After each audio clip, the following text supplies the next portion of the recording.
Tonight, we give you a look at the brand new state-of-the-art Trojan Arena. Stay tuned as we bring you Troy TrojanVision Nightly News live from Trojan Arena. From the high-definition digital production center on the Troy campus, with news from Troy University locations around the world, this is Troy TrojanVision Nightly News. Hello and welcome to Troy TrojanVision Nightly News for November 9th, 2012. I'm Judson Garner. And I'm Bailey Majors. Thank you for joining us this evening as we bring you a look at this new state-of-the-art multi-purpose facility, Trojan Arena. And that's right, Bailey. We are here live right now inside of the Trojan Arena. Fans get the chance to see this arena for the first time in less than half an hour, and it is just beautiful. I'm sure that they're not going to be disappointed. Absolutely, Justin. To the giant scoreboard screens, to the seating, even to just the building itself, this arena is a huge step forward from what Trojans have been used to in the past. Very exciting to see the men's and women's basketball teams playing tonight. That's right, Bailey, and this new facility will make its official debut as the home of the Trojan basketball teams tonight when Troy takes on Mississippi State. But in addition to a brand new playing surface, this new facility has a lot of bells and whistles that even non-basketball fans should enjoy. Danielle Percival gives us a look. Friday night, the Trojan basketball team will be back and better than ever, or at least kicking off the season in a venue that is first class. The overwhelming response to the facility is wow. There's the wow factor when you walk in. There's no question about it. This is as good as it gets. It's not just the beginning of the 2012-2013 season, though. It's the beginning of something much bigger. It's the first game ever in Trojan Arena, so that anybody that goes to it can say for the rest of their life that I was at the very first game in this new facility. But this is much more than just a basketball arena. And this is going to be the new focal point on campus, and I think it's going to be huge for the city, for the county, for the community. And this venue will really give Troy a first-class facility featuring its men's and women's basketball programs and its volleyball programs. And let's not forget about graduation. So what do the coaches that will be doing their job in the new facility think of the venue? The arena could have a couple improvements. My chairs doesn't look like Phil Jackson's. No, the arena is in the class all itself. To be able to bring other teams and fans in here and show them we have such a quality product, such a facility as this, it just raises our pride in the school. For senior Justin Wright, leaving Sartain Hall was anything but bittersweet. Sartain has like a smell to it. And it just made me hate Sartain so much that it was, once we got out of Sartain, I was like the happiest person alive. Danielle Percival, Troy TrojanVision News. And as we get ready for the first game in Trojan Arena tonight, I'm sure there are plenty of fans out there wondering all about the old home of Trojan basketball. Sartain Hall was the home of Trojan basketball for 50 years, but it looks like the old building may find some new use for Trojan students. Justin McNally has the details. Sartain Hall has held various sporting events for Troy University athletics for more than 50 years. But this past Saturday night, Trojan Athletics said goodbye to the old arena for the last time as the volleyball team was able to defeat Middle Tennessee State. The fact that it could be the last match or game or anything in Sartain Hall is special.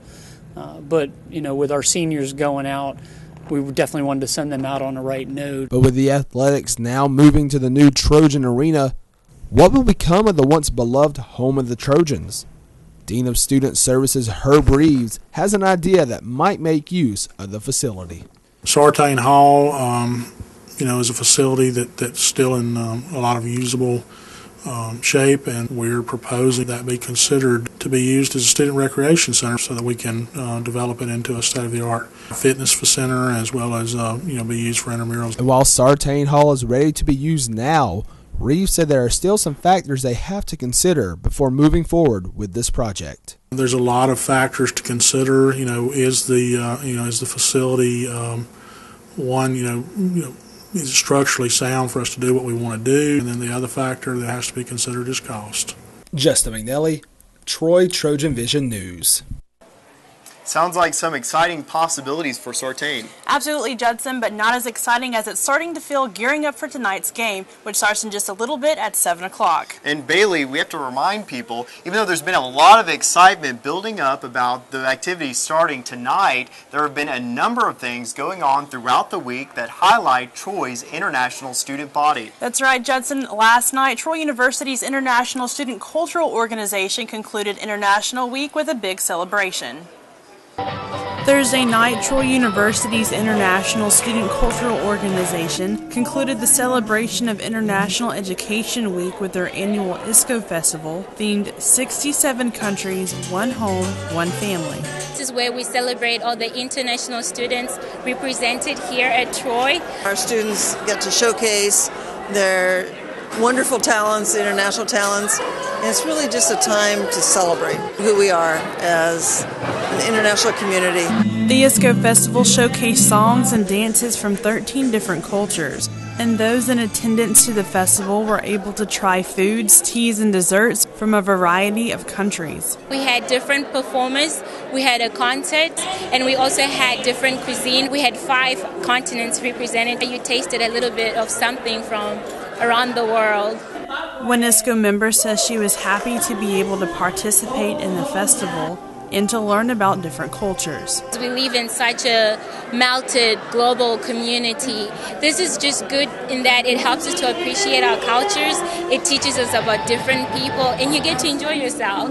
ISCO students have been preparing for the festival since mid-September. Workers and audience members say that they were very excited with the performances and the hard work from the students. It's all student-driven. There is some adult support, but mostly this is student-organized, planned, performed, and you can see the results. ISCO organization is a very, very hard-working organization. They really do a great job in getting American and international students involved. In Judson, it was a fun night for everyone who was involved. Yeah, it looks like they had a great time. All that food looked delicious. Absolutely. It was a great opportunity to taste foods from other cultures. But if folks out there want to try some recipes a little closer to home, there's a Trojan-themed opportunity. And true, and that's where we're headed right now, down to Danielle Percival, who is courtside with us, with someone very special to Troy University that's going to tell us a little bit about some Trojan cuisine. Danielle, what do you have cooking for us down there?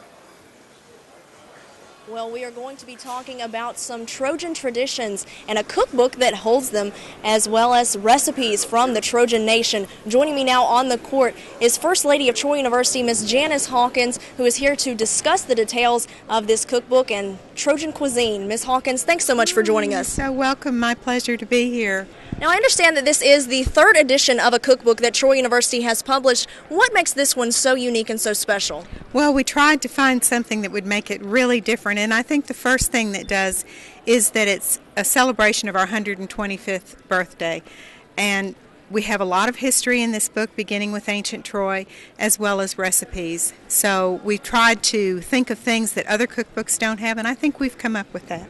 Now, I understand that the chapters of this cookbook are divided up into themes. Could you tell us a little bit about that? There are 8 chapters representing the 8 presidents since Troy University began as Troy Normal School in 1887. So each chapter brings the perspective from the history of the president that was in place, the philosophy, the accomplishments made by that person, and each chapter relates to that person. So, for example, the first one is traditions. We have recipes back from the 1920s. We have recipes from ancient Troy that Dr. Harold Kaler found for us and has added to the book. So it ends with international with Dr. Hawkins, and you know we have lots in that chapter. Now, just how many entries were submitted for publication? We expected 400 to 500. When we were at the 200 mark, I got busy and got my recipe box out. We ended up with almost 900 recipes, and we used almost every one. Some of them were duplicates, obviously, and we had to scale down, but we're in the top of the 800s. Now, this is not just giving good recipes for good food, but it's also a good way giving back to the university. Talk about where the proceeds for this book are going to be going. Well, this is very important to us because not only does it benefit the university, but it allows organizations affiliated with the university, alumni chapters, student organizations, fraternities, sororities, to purchase the cookbook from the foundation and sell it and retain almost a half of what they sell it for. So it benefits the group as well as the university. So I think that's a win-win situation. Now, how can people go about getting a copy? Well, we have a link on the website, troy.edu. We also have books in the alumni office and in the development office. but more importantly, find a student organization or a group that you want to help and buy from that. Well, thank you for your time, Ms. Hawkins. I really appreciate it. Thank you for having me. All this talk about food is making me hungry, but not as hungry as I am for some Trojan basketball. I'll be back in just a bit to give you a preview of tonight's game, as well as looking ahead to further action this weekend. That's all from down here. Now back to you guys. Thanks, Danielle. There's still plenty more to come here in Trojan Arena. Danielle will be back in just a little bit to give us a preview of tonight's big game. And we will get a chance to hear from Troy's athletic director, John Hartwell, about tonight's arena debut and the rest of this weekend's activities. Stay tuned to TrojanVision Nightly News live from Trojan Arena Special. We'll be right back. We depend on our national forests for clean air, wood for our homes, and drinking water for millions of Americans. But now, our national forests are depending on us. Trees have been devastated by insects, disease, and fires. The Arbor Day Foundation asks for your help in replanting our national forests, because so much depends on what we do today. Visit arborday.org. See what we're doing. See how you can help. Our Troy program is one of the largest in Troy University. So whether students take classes in Tennessee or in South Korea or Japan or Vietnam, there is no difference in quality. Get your degree on your terms with eTroy online degree programs. Flexible, accredited, respected across the globe. Troy University. It's all you need to know. My name is Dr. Lee, Troy University College of Education, and I choose Troy. From the high-definition digital production studios of Troy University, you're watching the award-winning TrojanVision Nightly News. Special Trojan Arena edition of TrojanVision Nightly News. We are coming to you live from Trojan Arena because tonight is the night that Trojan basketball fans have been waiting for. But I don't think that anyone is as excited as this man who is standing next to me, head men's basketball coach Don Maestri. Coach, tonight is the big debut of this amazing facility. Well, it's no question, Danielle. It's a special night. Everyone's been waiting for this, not only our basketball team and the coaching staff, but administration, students, people that came by during the summer watching this beautiful place go up. It's going to be a great night for everybody involved. Now, just what is the atmosphere like among your players? How excited are they to hit this court and be able to play the first regular season game? There's no doubt they're excited. I really think, though, that we've had the exhibition game has helped us kind of get over the newness of the place. And we know we've got a heck of an opponent in Mississippi State, so you're going to have to kind of forget all of this stuff and play Mississippi State and not play the historical night, so to speak, and Mississippi State. Now, you mentioned it. It's a big game, but you've also got a big opponent. Talk about what your team is going to be facing in Mississippi State. Well, the great thing about it, and we really thank them for scheduling the first game on the road for them, because it makes our game much more attractive. Not only is it the first game in the history of this arena, but it's against an SEC opponent, which is the first time in the history of Troy, Alabama, and Troy University. So it's really added to the attractiveness. I think because of that, we'll have a great crowd, hopefully almost a full capacity in attendance. And, we'll have to really play well, but it's good that we have an SEC opponent. Now, you mentioned the crowd. Just how big of a factor is that going to be in this game? If our kids can get over the early jitters, I think it could be a big factor, especially in the second half if we are playing pretty well. Hopefully we get off to a decent start where we get some comfort in a little bit of a comfort zone. And then in the second half, the crowd, there's no doubt that being at home makes a big difference.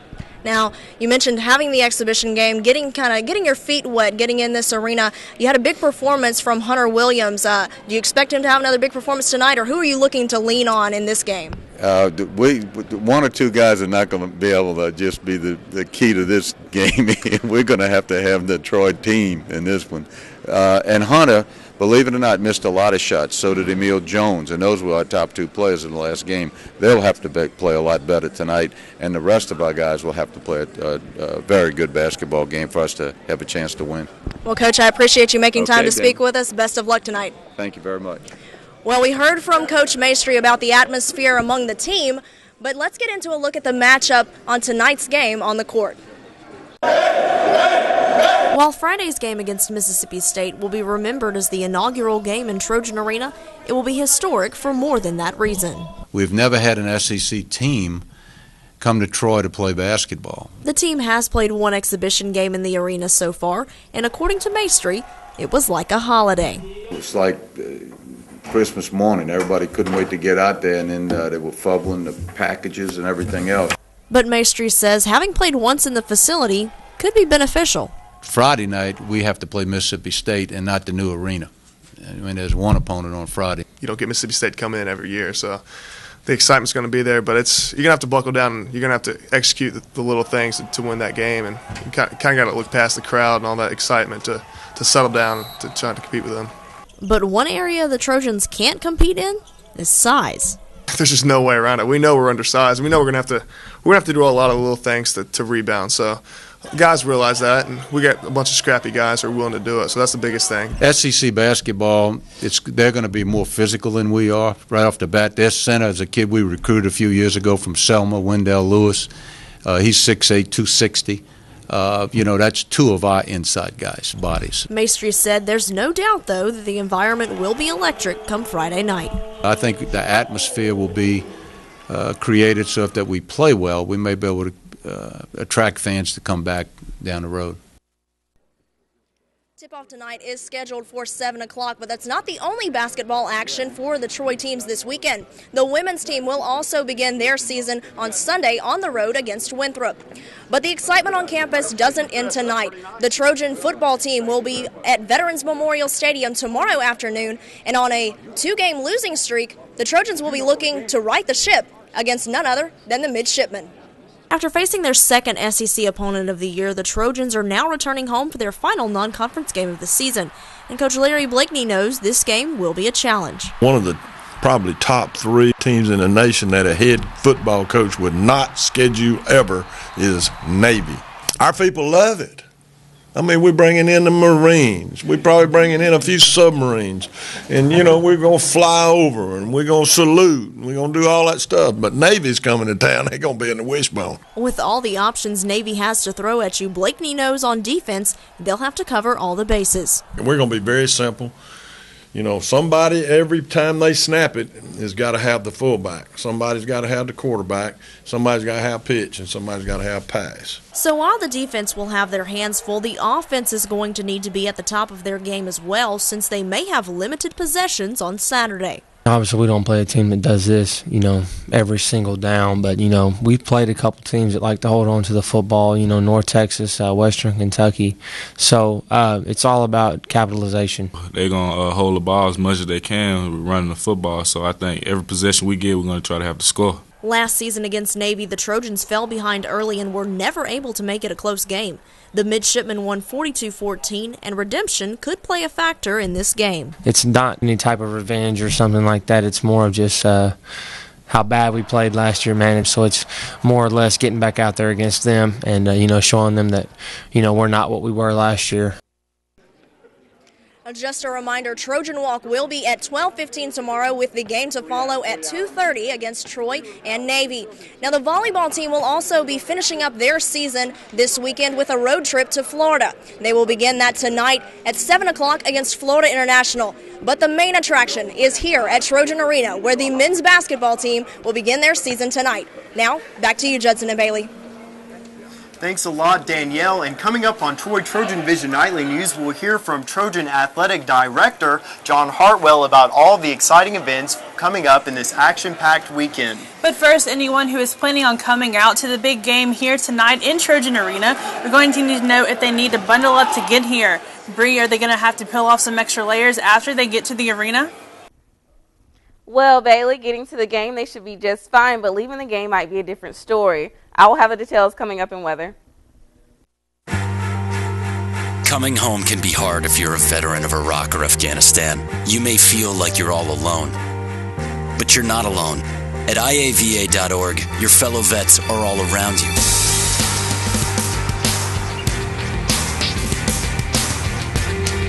Join our free online community, get the resources you need, and connect to other vets who know where you're coming from. IAVA.org. We've got your back. For me, professionally, I wanted a degree that actually means something. And Troy had a great reputation academically. There's a number of folks in Congress that have degrees from Troy. So I think that tells you an awful lot. On campus or online, Troy offers you an extraordinary education that's respected around the world. Troy University. It's all you need to know. I'm Rich Nugent, and I'm a United States Representative up in Washington, D.C., and I'm a Troy Trojan. From the high-definition digital production studios of Troy University, you're watching the award-winning Troy TrojanVision Nightly News.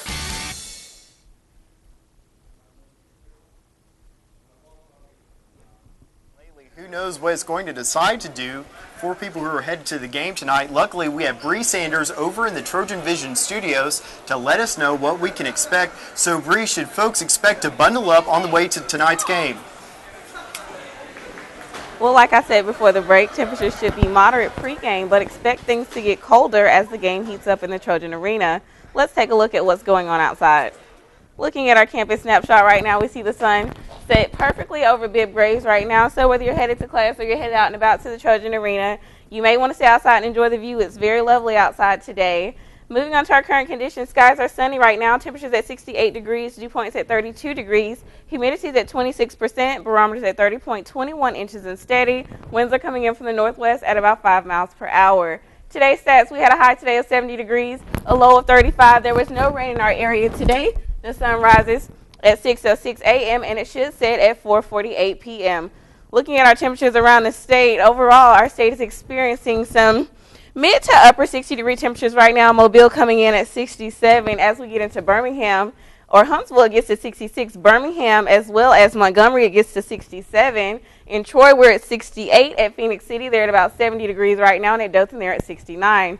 Looking at our current temperatures in our area, we're on average at about mid to upper 68 degrees right now. As we move throughout the rest of the southeast into the Carolinas, they remain constant right there in the mid-60s as well. As we look at our temperatures around the United States, moving to the west coast here, as we see they're a lot cooler than what we're experiencing. Montana experiencing some teen digits right now, very cool in their area, bringing in those winter conditions. Looking at our departure from normal, they're about 30 degrees cooler than what they've been experiencing lately. As we take a closer look at our current surface map, looking at our states throughout, well, looking at our mid part of the states, they have a stationary front coming through, but as we take a closer look into our area, we have the high-pressure system sitting here right at the southernmost part of our state.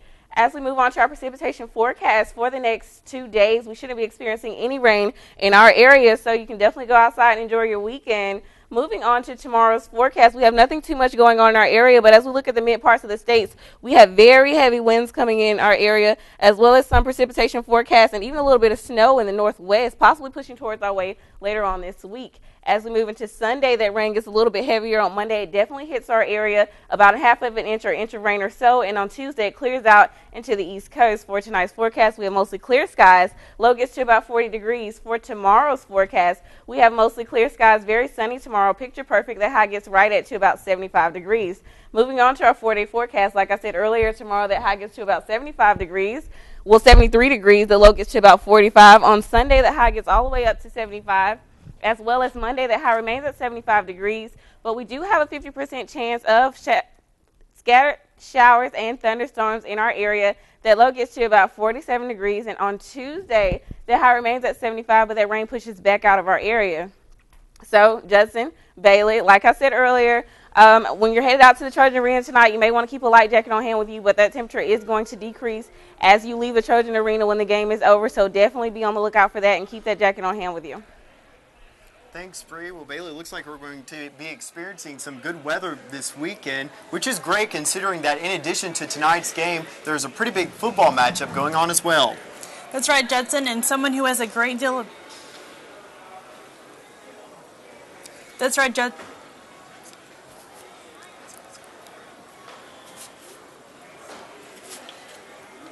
Almost as excited as I am is Troy University Athletic Director John Hartwell. And John, just how exciting is it to finally be here in Trojan Arena getting ready for the first game? Well, it is very exciting. You know, being an old basketball guy myself, my heart kind of gets racing on opening night anyway. but you take that, combine it with playing an SEC opponent, and obviously the biggest component of it is this big brand new, beautiful arena. And what a great setting for opening night for Troy basketball on what is going to be a very big Troy athletics weekend.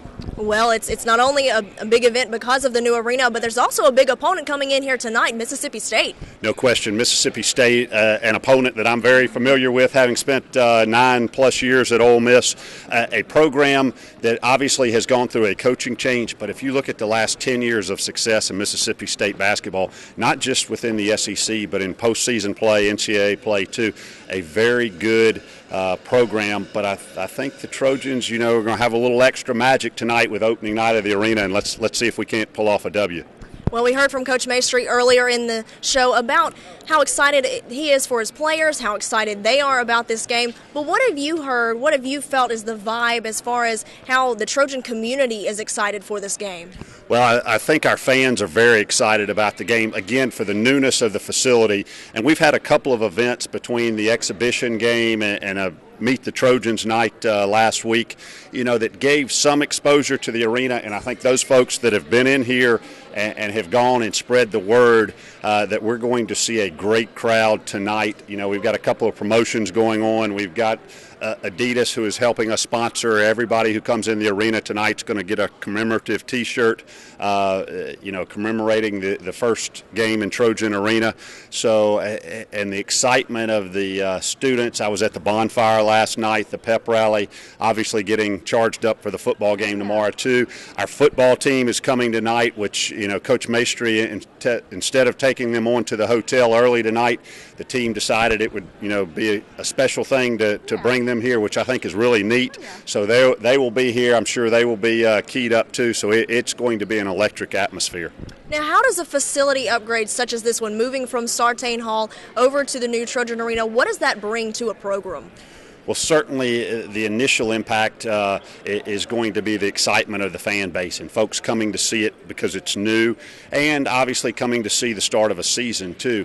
At the end of the day, from a marketing standpoint, wins are what put butts in seats, if you will. So we've got to make sure we've got the quality product on the floor, which I'm sure Coach Maestri and Coach Rigby will have for our men's and women's programs.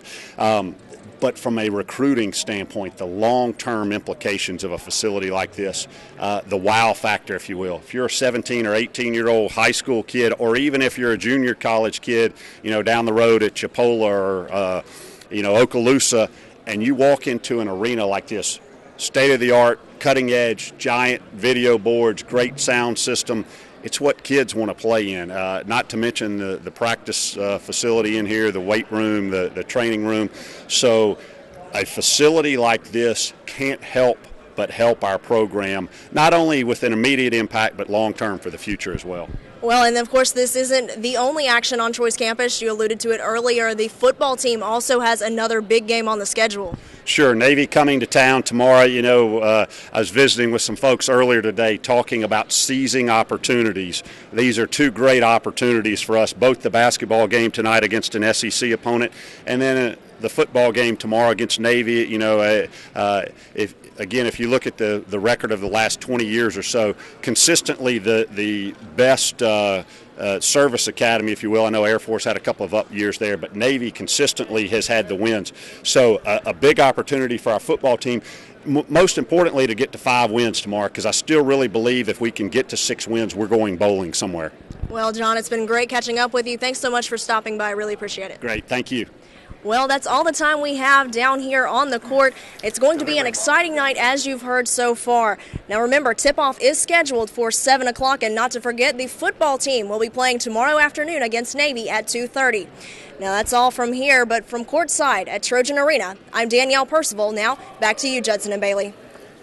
Thanks again, Danielle. The excitement is definitely building here right now with everything going on this weekend. That's right, Judson, and just being here in Trojan Arena is enough to get anyone excited, and we're glad to be able to give our viewers a sneak peek of this amazing new facility. And remember, tip-off for tonight's game is at 7 right here in the Trojan Arena, and that's about all the time we have for Trojan Vision Nightly News. For all of us here at Trojan Vision, thanks for joining us. And remember to tune in again Monday night for more news, sports, and weather. Have a great night, and go Trojans.